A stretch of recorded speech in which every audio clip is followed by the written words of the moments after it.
ሰላም የሃሚንግ ስፖርት ተከታታዮች እንዴት ናችሁ? የዓለም ዋንጫ ውድድር አሁንም እንደቀጠለ ነው። ሶስተኛ ዙር የምድብ ጨዋታዎች ይደረጋሉ በዛሬው ዕለት።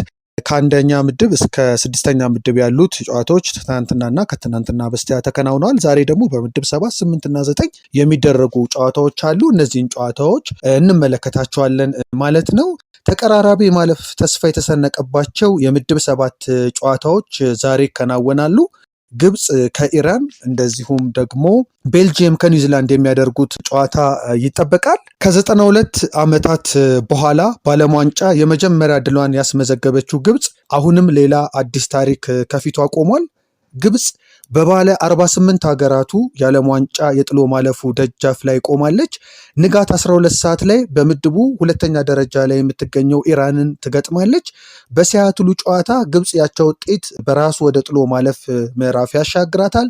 ቤልጅየምን ጨምሮ ሁለቱ ሀገራት ምድቡም በበላይነት የማጠናቀቅ እድል መያዛቸው የዚህን ጨዋታ ተጠባቂነት ከፍ አድርጎታል። ግብፅም ይህንን የዛሬውን ጨዋታ ከማድረጓ በፊት ምድቡን እንግዲህ በ4 ነጥብ እየመራች ነበረ የምትገኘው። ከቤልጅየም ጋር አንድ አቻ ተለያይታ ኒውዚላንድን 3-1 የረታችው ግብፅ ያቻ ውጤት ብቻ በምትጠብቅበት ጨዋታ የመሐመድ ሳላህን መሪነትና በስኬታማ የኳስ ቅብብል የመሃል ሜዳውን እንቅስቃሴ እየረዳ ያለው መርዋን አቲያ ዛሬም በመጨረሻው ጨዋታ የልዩነት ምንጭ ይሆናሉ ተብለው የሚጠበቁ ተጫዋቾች ናቸው።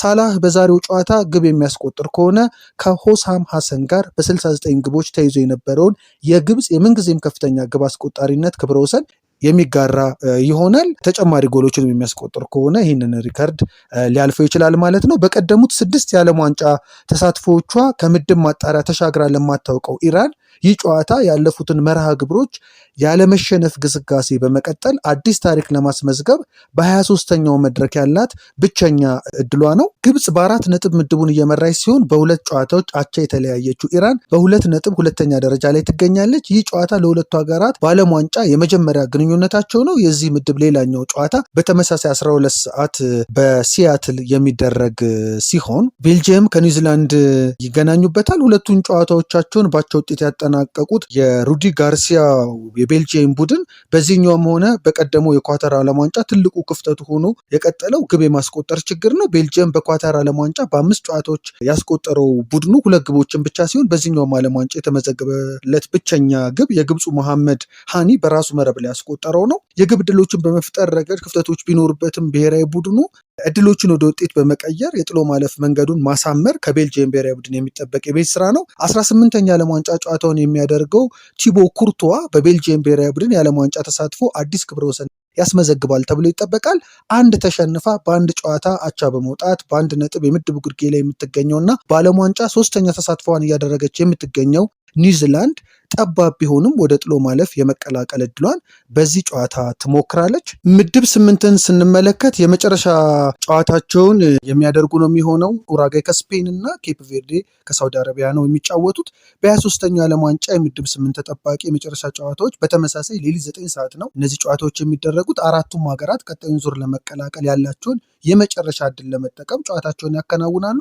ስለዚህ ይሄኛውም ምድብ የሚጠበቅ ነው ማለት ነው። በኳስ ቁጥጥር የበላይነት የምትታወቀው ስፔን በዓለም ዋንጫ ታሪኳ ወደ ጥሎ ማለፍ የመቀላቀል ከፍተኛ ልምድ አላት። ዛሬም ያንን ልምዷን ተጠቅማ ምድቡን በበላይነት ለማጠናቀቅ ከ2 ጊዜ የዓለም ቻምፒዮኗ ኡራጋይ ጋር ትጫወታለች። የዓለም ዋንጫን በ2010 ማሳካት የቻለችው ስፔን ካደረገቻቸው 2 ጨዋታዎች በአንዱ አሸንፋ በአንዱ አቻ በመውጣት በ4 ነጥብ የምድቡን መሪነት ይዛለች። ኡራጋይ ካደረገቻቸው 2 ጨዋታዎች በሁለቱም አቻ በመለያየት በ2 ነጥብ ሁለተኛ ደረጃ ላይ የምትገኝ ሲሆን በዓለም ዋንጫ ታሪኳ እንደ አውሮፓውያን አቆጣጠር በ1930 እና በ1950 ባለድል መሆን ችላለች። በቅርብ ዓመታትም በተለይም በ2010 እና 2018 ወደ ጥሎ ማለፍ በመሸጋገር ያላት ስኬታማ ታሪክ ለዛሬው ጨዋታ ብርቱ ተፎካካሪ ያደርጋታል። ኡራጋይ ያላትን ጠንካራ ተከላካይና ፈጣን የመልሶ ማጥቃት ብቃት ተጠቅማ ስፔንን ለመርታት ወደ ሜዳ የምትገባ ነው የሚሆነው። በሌላኛው መርሃ ግብር ሳውዲ አረቢያ ከኬፕ ቬርዴ ጋር የሚያደርጉት ጨዋታ ለሁለቱም ሀገራት ወሳኝ ነው። ካፖ ቬርዴ እያሉም ኮሜንታተሮቹ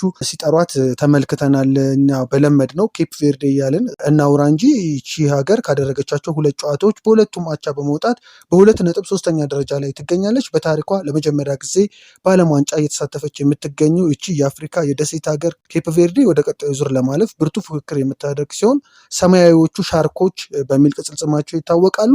ምንም እንኳን የማለፍ ዕድላቸው ከሌሎቹ አንጻር ጠባብ ቢመስልም ድል በማስመዝገብ አዲስ ታሪክ ለመጻፍ ይጫወታሉ ማለት ነው።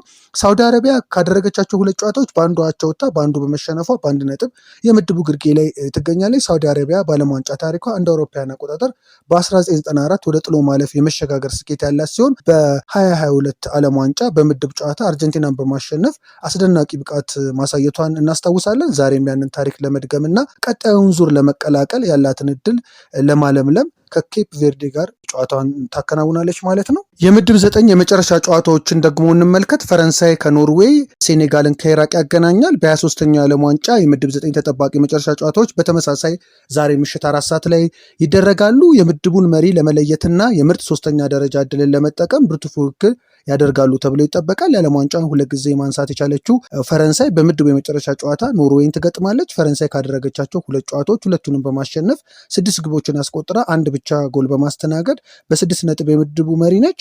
በአንጻሩ ኖርዌይ ካደረገቻቸው 2 ጨዋታዎች ሁለቱንም በማሸነፍ 6 ነጥብ ይዛ በግብ ክፍያ በፈረንሳይ ተበልጣ 2ኛ ደረጃ ላይ ተቀምጣለች። ኖርዌይ በዓለም ዋንጫ ተሳትፎ ታሪኳ እንደ አውሮፓውያን አቆጣጠር በ1998 እስከ ጥሎ ማለፍ ለመድረስ የቻለችበት ታሪክ ያላት ሲሆን ዛሬ ከፈረንሳይ ጋር በምታደርገው ጨዋታ የምድቡን የበላይነት ለመያዝ ትጫወታለች ማለት ነው። አንደኛ ለመሆን እንግዲህ እነዚህ 2 ሀገራት ፈረንሳይና ኖርዌይ ይፎካከራሉ ማለት ነው። ሁለቱም ብሔራዊ ቡድኖች ቀደም ብለው ባከናወናቸው የምድብ ጨዋታዎች ላይ ባስመዘገቡት ድል ወደ ቀጣዩ ዙር ማለፋቸውን ያረጋገጡ ሲሆን የዛሬውን ጨዋታ ምድቡን በአንደኝነት ለማጠናቀቅ ይጫወታሉ። በሌላኛው መርሃ ግብር ሴኔጋል ከኢራቅ በምታደርገው ጨዋታ ምርጥ 3ኛ ሆኖ ወደ ጥሎ ማለፍ ለመግባት ያላት እድል ጠባብ ቢሆንም ምንም እንኳ በእርሷ ማሸነፍ ብቻ የሚወሰን ባይሆንም ብሎም በምታስመዘግባቸው ግቦች ላይም በተጨማሪነት ቢመረኮዝም በዚህ ጠባብ እድል ለመጠቀም የሚደረግ ወሳኝ ፍልሚያ ነው። ሴኔጋል ካደረገቻቸው 2 ጨዋታዎች በሁለቱም በመሸነፏ ካለምንም ነጥብ 3ኛ ደረጃ ላይ ትገኛለች።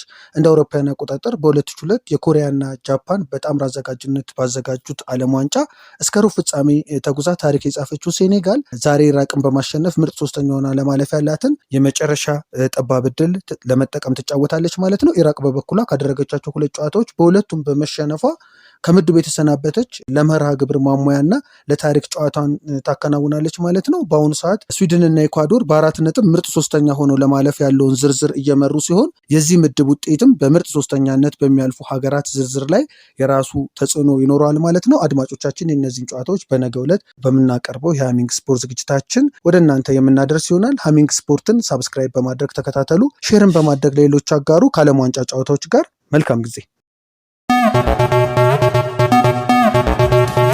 ሃሚንግ ስፖርት በሀገራዊና ዓለም አቀፍ ስፖርታዊ ጉዳዮች ላይ የሚያተኩር ዝግጅት።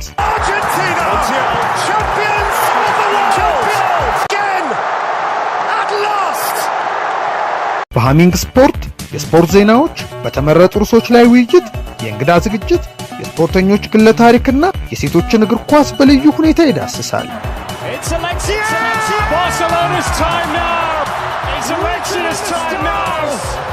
ሃሚንግ ስፖርት ስፖርትን ቀዳሚ ዘይቤ በማድረግ ስኬትን በተግባር እናረጋግጥ።